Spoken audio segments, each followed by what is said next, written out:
சொல்கிறார்கள், மக்களே, ஒரு மனிதனுடைய பொருள் இன்னொரு மனிதனுக்கு எப்போது ஹலாலாகும் என்று சொன்னால் அவனாகவே மனம் விரும்பி மனம் ஒப்பி தருகிறான அது மட்டும்தான் அடுத்தவனுடைய பொருளிலிருந்து உங்களுக்கு ஹலால். அவன் நொந்து போய் அவன் வருத்தப்பட்டு போய் உள்ளுக்குள்ள வேதனைப்பட்டு போய் உங்களுக்கு தருவானையானால் அது ஹலால் இல்லை.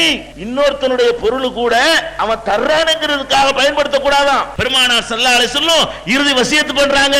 அவன் தர்றான்ல, மன ஒப்பி தர்றானா, லஞ்சம் கொடுக்கறானே, வழி இல்லைன்னு கொடுக்கறான், மன ஒப்பி கொடுக்கறானா, இந்த பாவிக்கு லஞ்சம் கொடுக்க வேண்டி இருக்குதுன்னு நினைச்சு கொடுக்கறான், அது உனக்கு ஹராம், தொடக்கூடாது. வரதட்சணை தர்றானே, அவனா தானே தர்றான், மன ஒப்பி தர்றானா, இல்ல நொந்து போய் தர்றான், வேற வழி இல்லையேன்னு சொல்லி தர்றான், என்னுடைய மகள் ஒழுங்கா வாழ வைக்க மாட்டாங்களே அப்படின்னு சொல்லி தர்றான். மனம் ஒப்பி தராத எந்த பொருளும் உங்களுக்கு ஹலால் இல்லை. பெருமானார் ஸல்லல்லாஹு அலைஹி வஸல்லம் பிறருடைய பொருள் உங்களுக்கு எப்போது ஹலாலாகும், எப்போது பயன்படுத்துவதற்கு அனுமதிக்கப்படும் என்பதற்கு இலக்கணம் சொல்லும் பொழுது என்ன சொல்றாங்க?